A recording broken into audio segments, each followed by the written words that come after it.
Kisah orang alim mati su'ul khotimah. Assalamualaikum warahmatullahi wabarakatuh. Hai sobat Versinaya dimanapun berada. Kisah berikut ini mengilustrasikan situasi ketika tingginya kemampuan kognitif tidak diiringi dengan ketulusan hati sebagai orang berilmu. Tersebutlah pada masa lalu seorang ulama besar menyambangi muridnya, Imam Fudail bin Iyad, demikian nama sang alim. Imam Fudail mengaruh rasa iba dan khawatir akan sakit yang diderita sang murid. Terlebih lagi, murid itu termasuk yang paling cerdas. Tidak hadirnya murid itu dalam beberapa pekan terakhir di majelis tentu menjadi perhatian tersendiri bagi sang ulama. Setelah menempuh perjalanan, tibalah sang imam di kediaman muridnya itu. Betapa terkejutnya, ternyata sang murid sudah terkapar tak berdaya di atas ranjang. Melihat keadaan itu, Imam Fudail tersebut meyakini satu hal, usia muridnya itu tidak akan lama lagi. Di penghujung nafas terakhirnya, murid tersebut masih mengenali wajah gurunya. Ia berupaya bangkit, tetapi tubuhnya begitu lemas, sendi-sendi terasa berat untuk digerakkan. Imam Fudail pun mengisyaratkan agar muridnya tetap berbaring. Sejurus kemudian, ulama ini mengangkat kedua tangannya dan berdoa untuk kebaikan muridnya itu. Setelah itu, Imam Fudail duduk di sisi kepala muridnya dan membuka mushaf Al-Quran. Saat hendak membaca surat Yasin, tiba-tiba tangan Imam Fudail dipegang muridnya. "Wahai Tuan Guru, janganlah engkau membacakan surat itu di dekatku," kata muridnya sambil menatap cemas. Imam Fudail menuruti begitu saja permintaan muridnya. Ia pun menaruh kembali mushaf Al-Quran ke dalam tasnya. Lantas, Imam Fudail bersiap membacakan zikir. Pertama-tama sang imam menggumamkan tahlil, "La ilaha illallah." Kalimat tauhid itu diucapkan secara perlahan dengan harapan bahwa muridnya itu dapat mengikutinya.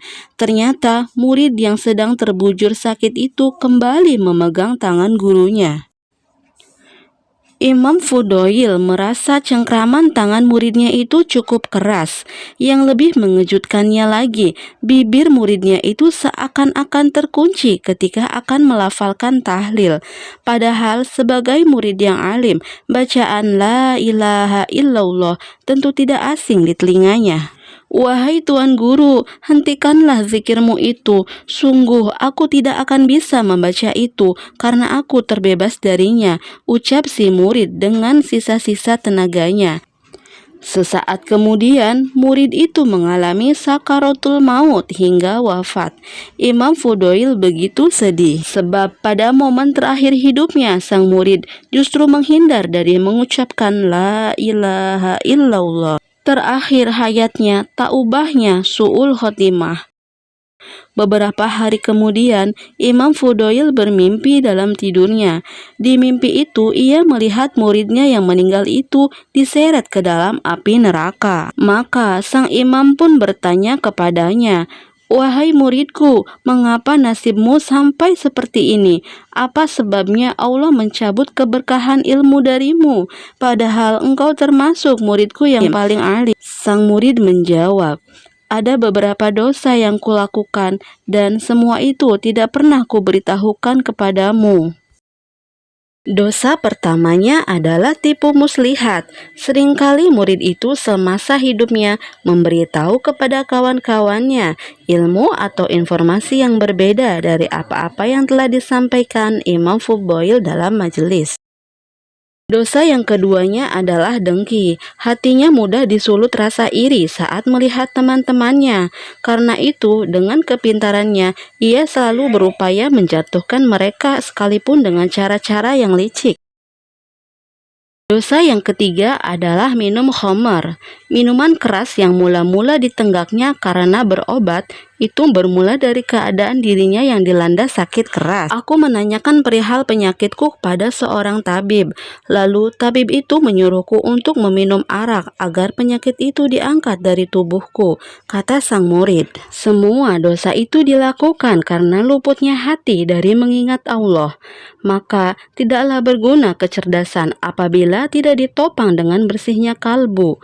Seorang penipu akan menggunakan kemampuan akalnya untuk menjerumuskan orang lain. Seorang pendengki akan selalu memikirkan cara agar nikmat orang lain hilang dan berganti kesengsaraan.